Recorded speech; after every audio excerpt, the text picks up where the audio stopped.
بسم اللہ الرحمن الرحیم۔ جب کوفہ والوں نے امام حسین کو خط لکھے کہ آپ کوفہ آ جائیں، اس وقت آپ مکہ میں تھے۔ آپ کے کوفہ والوں کی طرف سے آپ نے چاچا جاد بھائی مسلم بن عقیل کو روانہ کیا اور فرمایا، بھائی آپ کوفہ جائیں اور مجھے وہاں کے حالات کے بارے میں خط لکھ کر آگاہ کریں۔ مسلم بن عقیل حضرت علی کرم اللہ وجہہ الکریم کے بھائی عقیل کے بیٹے تھے۔ جب امام حسین نے مسلم بن عقیل کو کوفہ جانے کا حکم دیا تو اس وقت وہ مکہ میں تھے۔ وہاں سے وہ مدینہ گئے، جہاں انہوں نے روضہ رسول علیہ السلام پر حاضری دی۔ پھر آپ اپنے دو بیٹوں محمد اور ابراہیم، جن کی عمر 7-8 سال کی تھی، کو لے کر کوفہ چلے گئے۔ کوفہ میں انہوں نے مختار بن ابی عبید ثقاف کے گھر پر قیام کیا۔ کوفہ والوں نے ان کی بیعت شروع کی، جن کی مدد 3000 تک پہنچ گئی۔ انہوں نے امام حسین علیہ السلام کو خط لکھا کہ کوفہ آنے کے لیے حالات سازگی۔ بشیر رضی اللہ تعالیٰ عنہ تھے۔ جب یہ خبر یزید بن معاویہ تک پہنچی تو انہیں بصرہ کے گورنر ابن یزید کو پیغام بھیجا کہ وہ جلد کوفہ پہنچ کر نعمان بن بشیر کی جگہ گورنر مقرر ہو اور مسلم بن عقیل کا سر کاٹ کر یزید بن معاویہ کے پاس بھیجیں۔ زیاد نے کوفہ پہنچ کر گورنر سنبھالی تو مسلم بن عقیل رضی اللہ تعالیٰ عنہ مختار بن ابی عبید ثقاف کے گھر سے صحابی رسول ہانی بن عروہ رضی اللہ تعالیٰ عنہ کے گھر منتقل ہو گئے۔ ابن زیاد نے فوج کو انہیں پکڑنے کے لیے بھیجا تو ہانی بن عروہ، جن کی عمر اس وقت 90 سال تھی، آپ نے مہمان کو حوالے کرنے سے انکار کر دیا، یعنی بن عروہ کو قید کر لیا گیا۔ اس کے باوجود انہوں نے انکار کیا تو انہیں باندھ کر 500 کوڑے کی سزا دی گئی، جس کے دوران جب وہ بے ہوش ہو گئے تو ان کا سر تن سے کاٹ کر لٹکا دیا گیا۔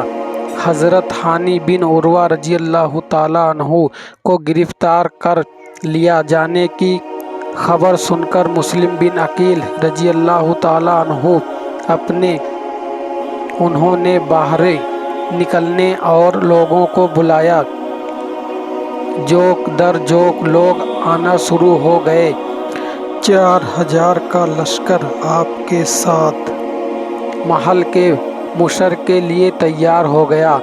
حملہ کرنے کی دیر تھی۔ اگر حضرت مسلم بن عقیل حملہ کرنے کا حکم دے دیتے تو اسی وقت گورنر ہاؤس فتح ہو جاتا اور ابن زیاد اور اس کے ساتھی حضرت مسلم بن عقیل کے ہاتھوں گرفتار ہو جاتے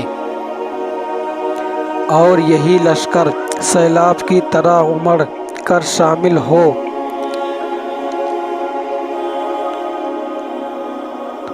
تخواری، مگر مسلم بن عقیل نے حملہ کرنے کا حکم نہ دیا اور انتظار میں رہے اور اپنی تیت کو آج سے جانے نہ دیا۔